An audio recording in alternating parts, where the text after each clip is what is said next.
선교는 그런 삶인 것 같습니다. 하나님의 열심을 따라 하나님의 선물에 기뻐하며 하나님의 살아계심을 바라보는 삶. 그래서 저는 앞으로 이 삶을 살아가려 합니다. 때론 넘어지고 또 무너지겠지만 아직은 모르는 것들 투성이에 감사보다는 한숨이 앞설 때가 많지만 그럼에도 제가 가장 사랑하는 우리 예수님이 먼저 살아가신 삶이기에 그런 예수님이 저희들을 향해서 손 내미시어 함께하자고 말씀하시는 삶이기에 저희들은 이 삶을 사랑하려 합니다. 이번 선교를 통해서 이렇게 정말 많이 배우고 또 정말 많은 은혜를 받을 수 있었던 건 여기 계신 모든 한마음교회 성도 여러분들께서 많은 기도와 물질로 그 씨앗을 심어주시고 물을 주셨기 때문이라고 생각을 합니다. 그 크신 사랑에 정말 진심으로 감사드립니다. 그리고 저희도 많이 사랑합니다. 네, 감사합니다. 우리 방학 때마다 단기 선교 가는 친구들이 최소한 한 두 분에서 한 넷, 다섯까지 이렇게 가시곤 합니다. 네, 방학 때마다 여러분들 간다고 할 때마다 격려해 주시고 또 기도해 주시면 감사하겠습니다.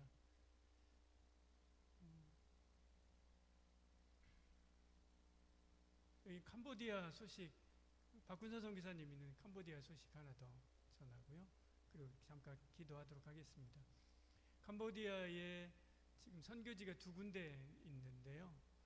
박근선 선교사님 두 군데를 지금 하고 계시거든요. 근데 한 1000평 정도 되는 또 다른 한 곳이 박근선 선교사님이 또 이제 감당하게 이렇게 됐습니다. 그래서 선교지가 세 곳이 됐습니다. 세 곳이 됐는데 한 1000평 정도 된다고 합니다. 저 땅이 1000평 정도 되고요.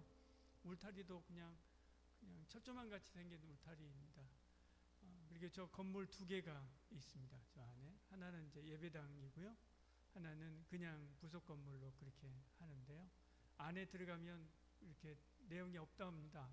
오랫동안 관리를 안 한 건물이라서 노후돼서 저 다시 이제 인테리어를 하고 해야 된다고 하는데 선교사님은 저기에다가 이제 건물들을 세우고 선교센터를 세우려고 합니다. 여러분들 많이 기도해 주셔야만 합니다. 하나님 은혜 가운데 부족한 것 없도록 할 수 있도록 올해 한 학년 더 늘어났거든요. 아이들을 위해서도 기도하고 또 선교사님 위해서도 많이 기도해 주셔야 됩니다. 우리 선교 위해서 잠깐 우리 함께 기도하도록 하죠. 잠깐 기도하고 우리 대표 기도하시는 분 나오셔서 그 다음 기도하도록 그렇게 하겠습니다. 기도하겠습니다.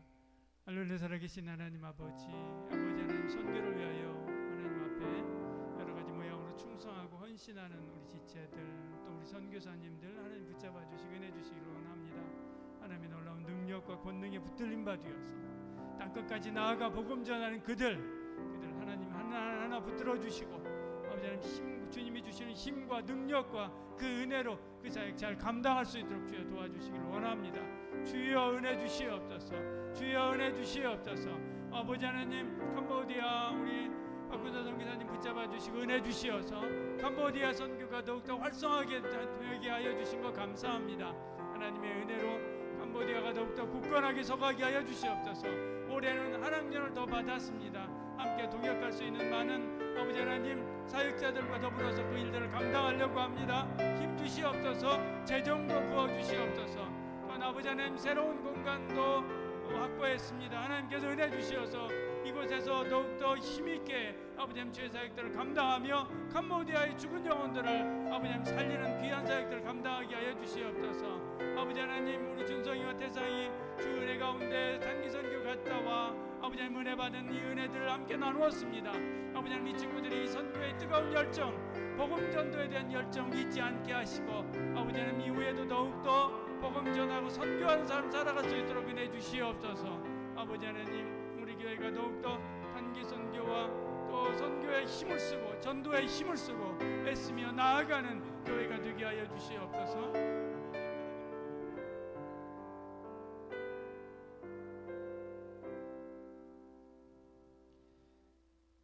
오늘 예배 가운데 임하셔서 우리의 모든 영광과 존귀 받으시기 합당하신 하나님 찬양과 경배드리며 감사함으로 주께 나아갑니다. 우리를 받아 주시옵소서. 주님, 이제 다시 모든 것이 새롭게 시작하는 3월입니다. 그러나 우리의 마음은 아직 예전 것을 좇고 있지는 않은지 다시 돌아봅니다. 굳게 다짐했던 새해의 소망들과 의지를 다시 새롭게 하며 시작하기를 원합니다. 수많은 기회를 주시며 이스라엘 백성들을 구원으로 인도하셨던 하나님, 한 번 더 사랑의 손길로 우리를 인도하여 주실 것을 믿사오니 온전히 주께 엎드리길 원합니다. 나를 버리고 나의 계획과 생각을 버리고 주님의 말씀과 인도하심을 따라 잠잠히 기도함으로 새롭게 되기를 원합니다. 죽은 것을 살리시는 놀라운 능력의 하나님, 원수되었던 사랑받을 것 없던 죄로 죽었던 우리를 예수님의 사랑으로 구원하신 하나님, 주님의 따뜻하고 신실하신 그 사랑의 힘으로 우리를 인도하여 주시옵소서. 하나님, 우리나라와 세계의 정치, 경제가 혼란스러운 가운데 있습니다. 모든 논리와 철학을 이기는 돈의 힘이 온 세상을 지배하려 합니다. 이기고 지는 싸움의 끝에 행복한 사람은 아무도 없는 것 같습니다. 이 세상을 덮는 가장 강력한 힘이 하나님의 사랑이어서 온 세상이 하나님의 나라가 되기를 기도합니다. 어지러운 세상을 선명히 비추는 빛 대신 진리의 하나님, 세상을 잠잠케 하시고 속히 이 혼란을 진리로 다스려 주시기를 원합니다. 또 우리 교회를 위해 기도합니다. 성도들이 믿음으로 굳건히 서서 은혜의 강물을 삶으로, 일터로, 또 학교로 잘 흘려보낼 수 있는 자들이 되게 하여 주시옵소서. 그리하여 일터와 각종 주변의 사람들에게 주의 복음을 전하게 하시고, 특히 새로 입학하고 새로 학기를 시작하는 교원대 학생들에게도 은혜 주셔서 저들에게 복음이 흘러가게 하는 데에 우리를 사용하여 주시기를 원합니다. 우리 교회로 와서 새롭게 믿음 생활을 시작하는 이들이 잘 적응하게 하시고, 기존 성도들이 잘 섬겨 또 아름다운 교회가 되게 하여 주시옵소서. 주님, 오늘 들려주신 말씀을 위해 기도합니다. 우리 마음이 부드러운 마음밭이 되게 하셔서 오늘의 말씀이 우리의 삶에서 주님 기뻐하실 열매로 맺혀지게 하여 주시옵소서. 또 목사님께도 은혜 주셔서 영육간을 강건케 하시고 오늘의 말씀 속에 주님의 뜻을 선명히 드러낼 수 있도록 하여 주시옵소서. 감사드리며 예수 그리스도 이름으로 기도합니다. 아멘.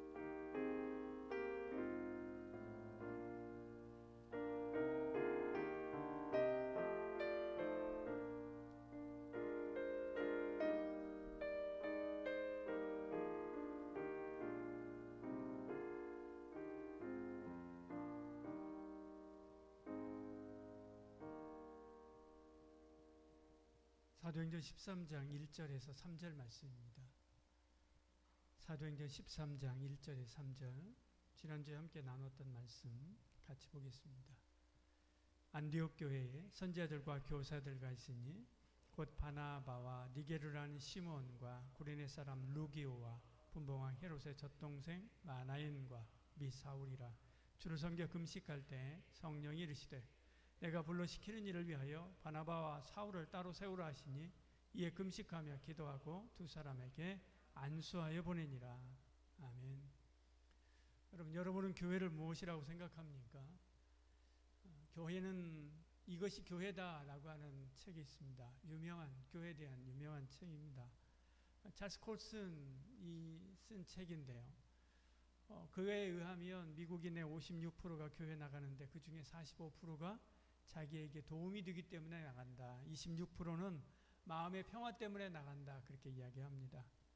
갤럽 조사의 결과도 이야기를 하는데요. 비슷한 환경에서 교회 다니는 사람하고 교회 다니지 않는 사람하고 비슷한 환경에서 별반 행동의 차이가 없더라라고 하는 갤럽 조사 결과도 이야기를 합니다. 이게 97년에 나왔던 책인가 그렇습니다. 그래서 굉장히 오래된 책입니다. 30년 정도 된 책이니까요. 그렇긴 하지만 지금이나 그때나 사실은 별반 다르지 않습니다. 최근에 나온 책, 교회다운 교회라고 하는 책을 쓴 신호선 목사도 마찬가지로 이렇게 이야기합니다. 사람들이 저마다 자기가 생각하는 대로 신앙생활을 하고 있다. 이 시대를 평해서 이렇게 이야기를 합니다. 지금 고양시에서 목회하고 있습니다. 이분은 지금 고양시에서 목회하고 있는데요. 코로나 기간에 제가 만났었거든요. 근데 그 기간에도 교회가 성장을 해서 오히려 확장하고 있었습니다. 근데 그분이 현장에서 지금 목회하고 있는 그분이 그렇게 이야기하는 것입니다. 그렇게 하는 이유가 하나님의 말씀인 성경에 복종해서 예배하고 신앙생활 하기보다는 자기 좋아하는 대로 신앙생활 하기 위함이다. 그렇게 평하고 있습니다. 칼빈도 마찬가지로 그런 이야기 했습니다. 주로 말미암아 부패한 인간의 본성은 우상을 만드는 제조공장과 같다. 그렇게 이야기를 했습니다. 사람의 마음이 교만함과 담대함으로 자기 역량껏 신을 상상해내고 헛개비, 만들어낸 그 헛개비를 하나님이라고 착각하고 섬긴다. 그렇게 칼빈이 기독교 강요에서 이야기하고 있는 것을 보지요.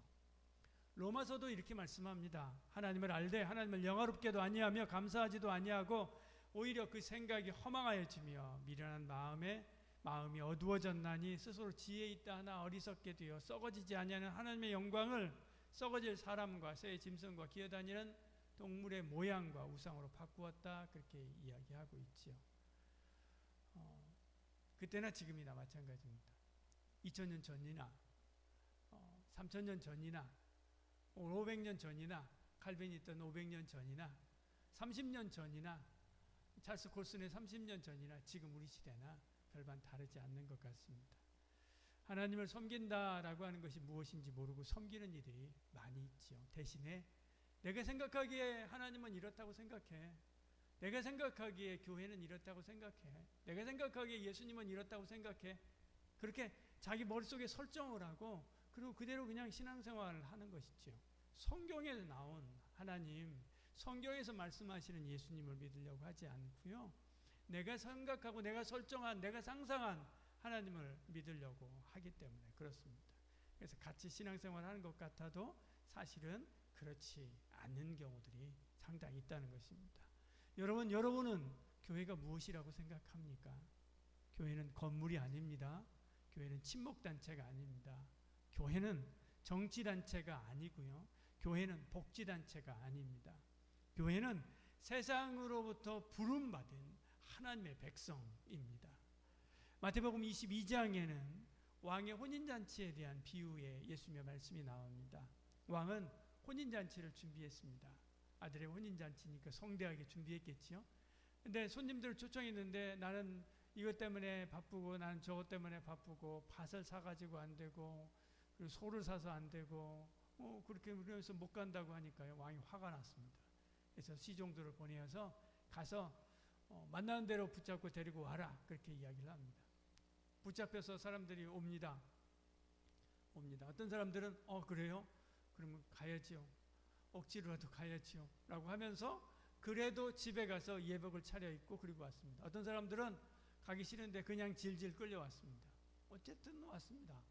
왔는데 보니까 왕이 나와서 보니까 어떤 사람들은 예복을 입고 오고 어떤 사람들은 그렇지 않지 않습니까? 그래서 예복을 입고 온 사람들은 잔치에 계속 참여하되 그렇지 않은 사람들, 믿음 없는 사람들 그들은 내어 쫓으라 이렇게 왕이 명령하고 있는 것을 보지요.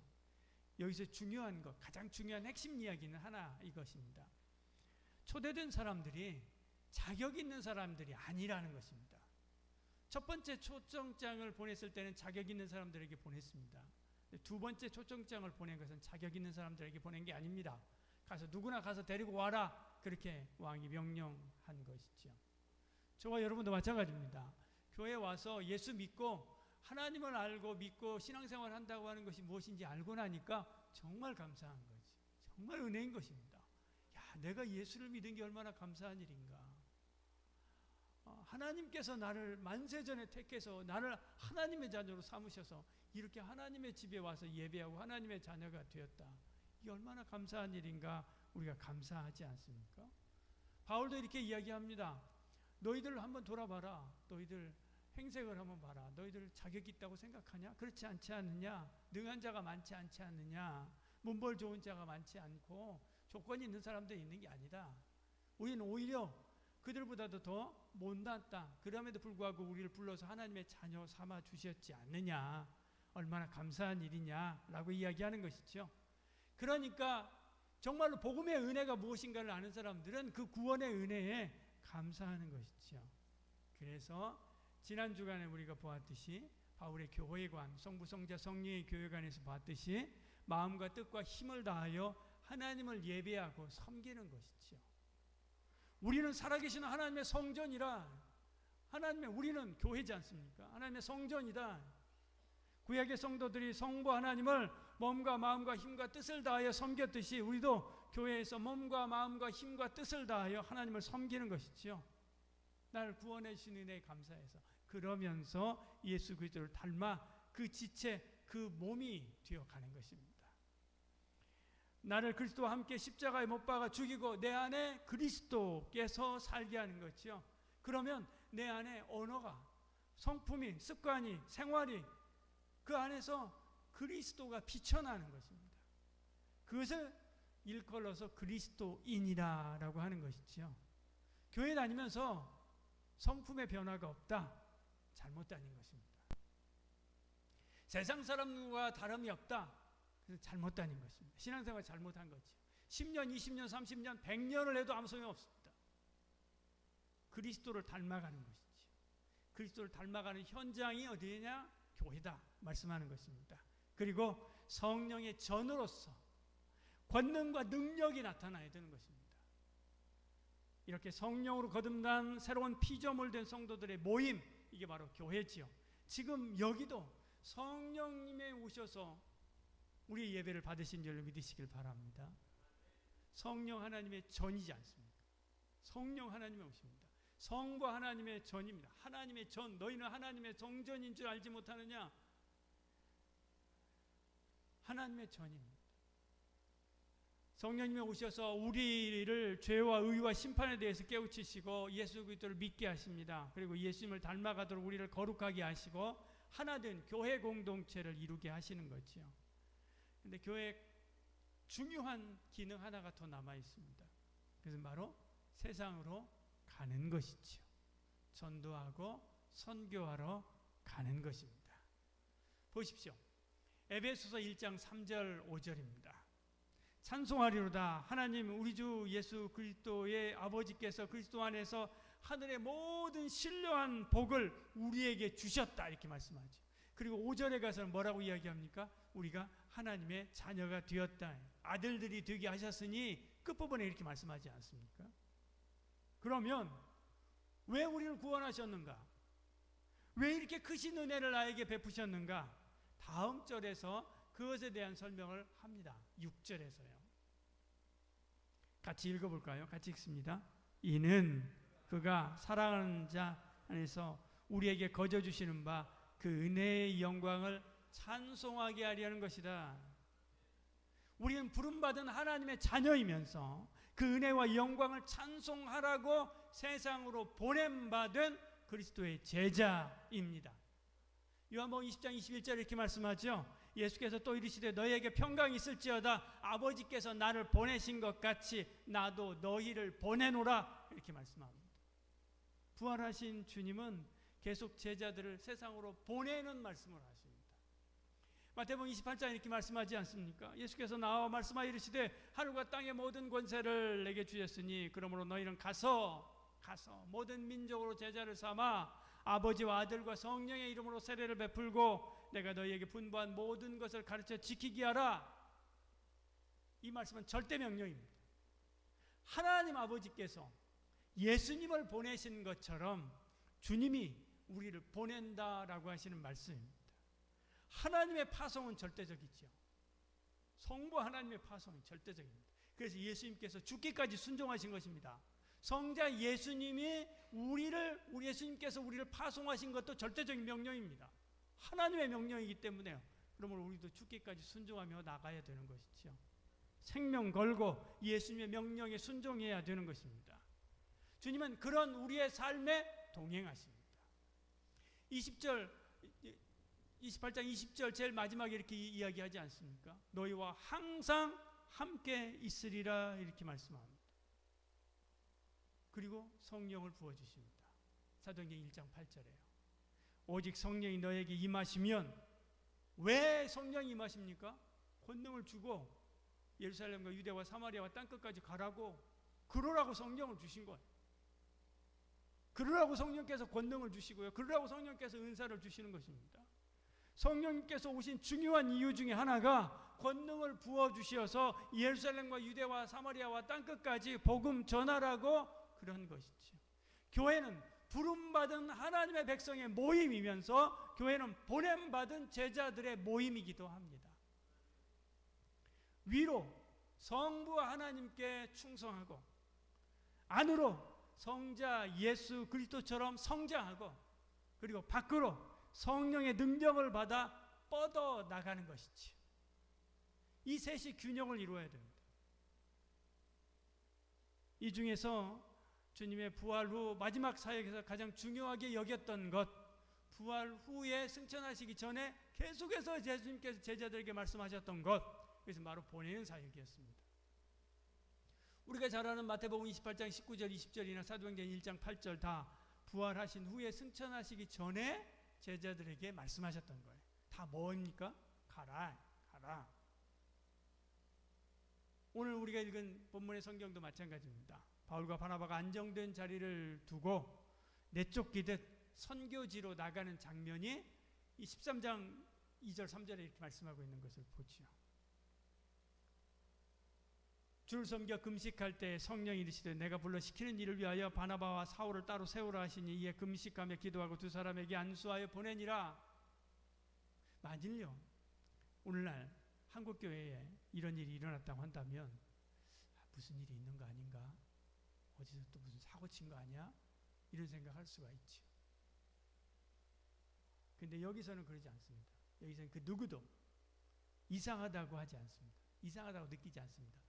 이 사도행전을 쓴 누가도, 바울도, 바나바도, 안디옥 교회 지도자들도 당연하게 생각합니다. 왜냐하면 성령님이 준비시켜 하라고 하신 일이기 때문에 그렇지요. 성령께 순종하는 것이 당연하기 때문에 그렇습니다. 성령님은 원래 그렇게 하라고, 가라고, 나가라고 능력 주시고 그리고 보내시는 분이시기 때문에 그런 것입니다. 우리도 그래야 됩니다. 성령께서 선교와 전도의 마음을 주실 때 절대 순종해야 됩니다. 그러면 그렇지 않으면 하나님이 하게 하시는 거지. 예루살렘 교회의 복음의 영향력이 사마리아와 유대를 넘지 못하니까 핍박을 보내서 예루살렘 교회를 억지로 흐트러 보내시는 것을 보죠. 그러니까 복음이 불처럼 확산되어 나가게 됩니다. 성령님께서 말씀하실 때 순종하고 가야 됩니다. 그렇지만 중요한 게 하나가 더 있습니다. 균형을 놓치면 안 됩니다. 이 표는 하나님께 부름받은 교회에 중점을 두는 교회론에 대한 이야기입니다. 두 개가 다 교회에 대한 설명들입니다. B는 하나님께 부름받은 교회에 중점을 두는 교회의 존재 자체에 대한 거기에 중점을 두는 방점을 두는 그런 교회관입니다. 두는 하나님으로부터 보냄받은 교회에 대한 것에 방점을 두는 교회관입니다.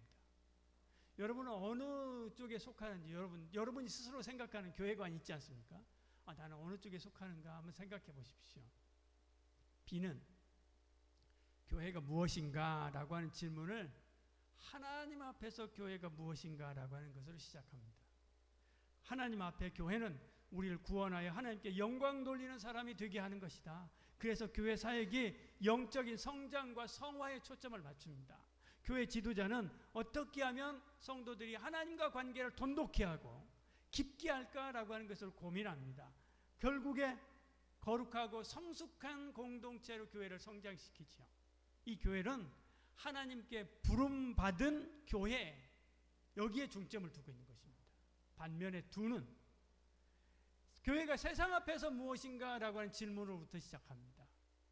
이 세상에서 빛과 소금이 되어야 되는 거죠. 중요한 것은 세상에 하나님의 나라를 건설하는 것입니다.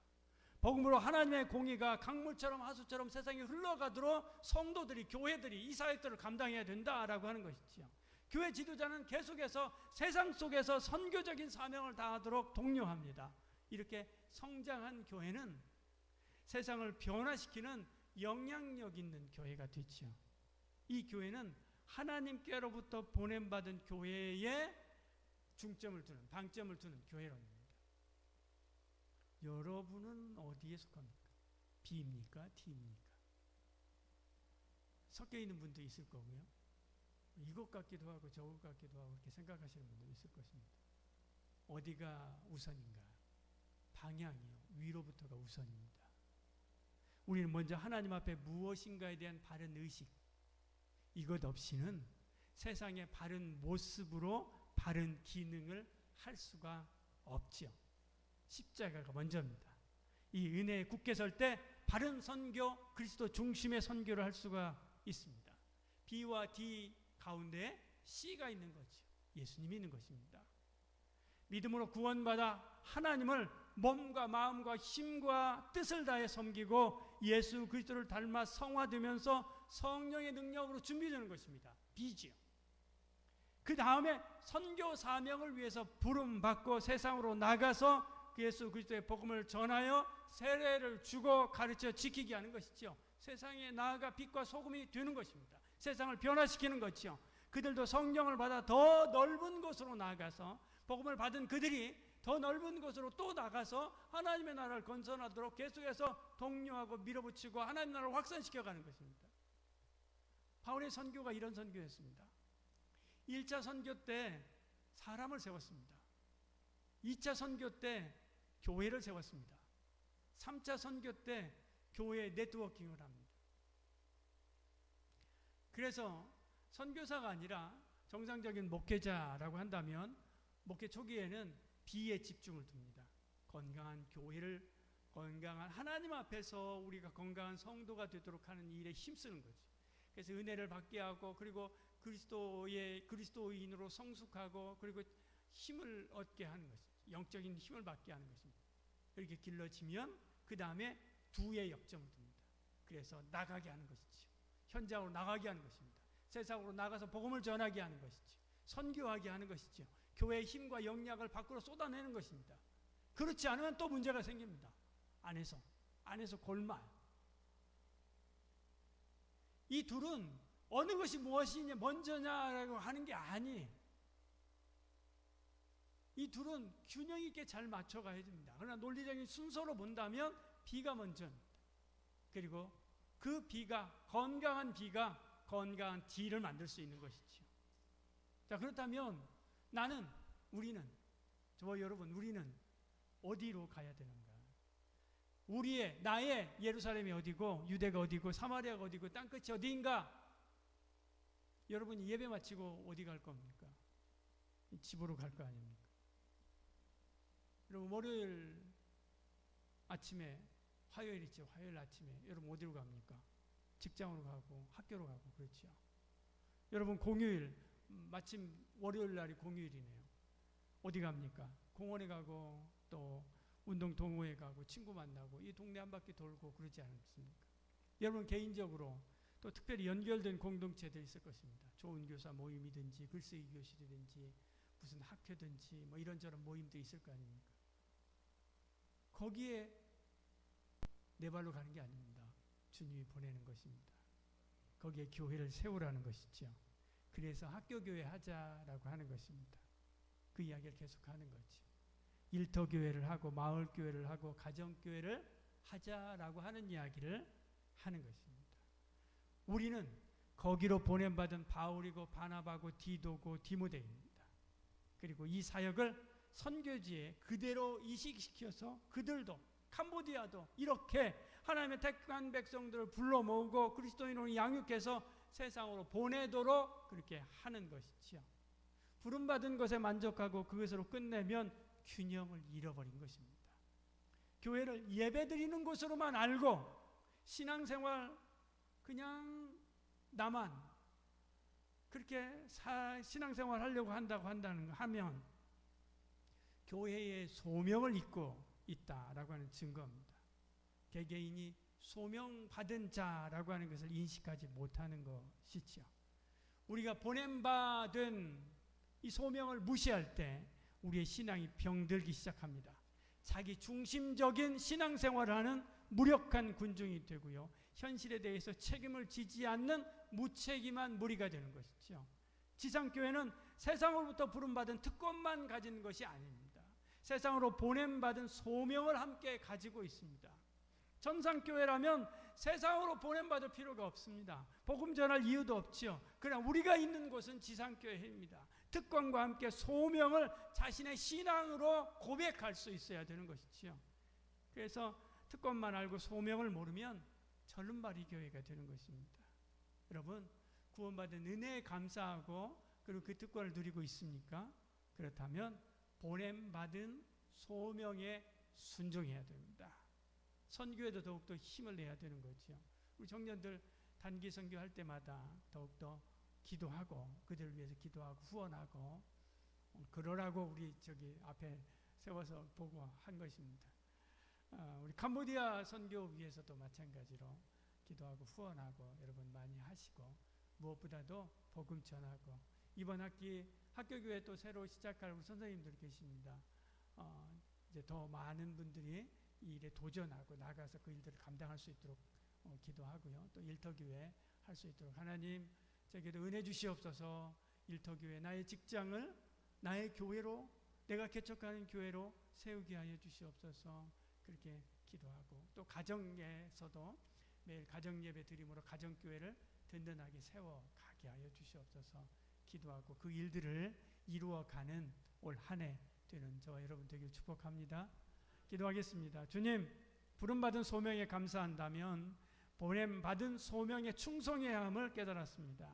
주신 은혜 감사한 만큼 주신 사명 감당하는 저희들 되게 하여 주시옵소서. 학교교회 사역이 무르익게 하시고 일터교회 사역이 시작되게 하시고 해외 선교 사역이 움트게 하여 주시옵소서. 이 일을 감당할 수 있도록 우리에게 힘을 주시고 은혜를 부어 주시옵소서. 예수님 이름으로 기도드리옵나이다. 아멘. 다 같이 일어나 505장 1절만 우리 찬양하고요. 헌금을 위해서 기도하고 축도하고 마치겠습니다.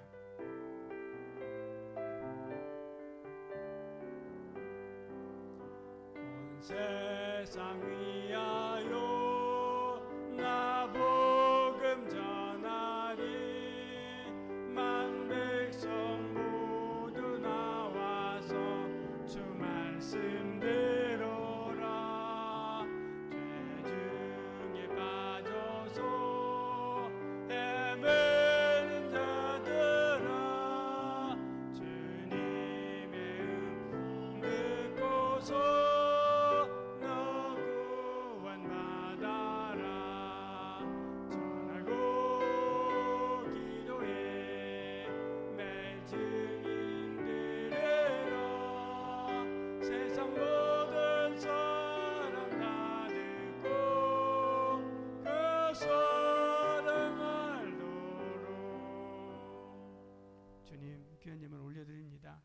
참 마음과 고백과 소원 담아 올려드립니다.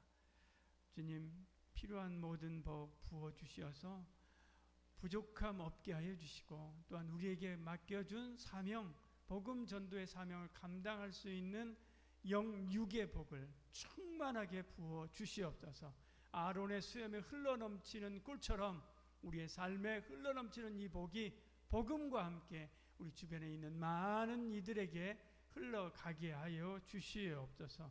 이젠 예수 그리스도의 은혜와 하나님의 사랑과 성령의 위로 교통 충만하심이 오늘 주신 말씀대로 받은 은혜를 다해 교회를 섬기고 세우기를 소원하는 모든 성도들 머리머리 위에 지금부터 영원까지 함께 하실지어다.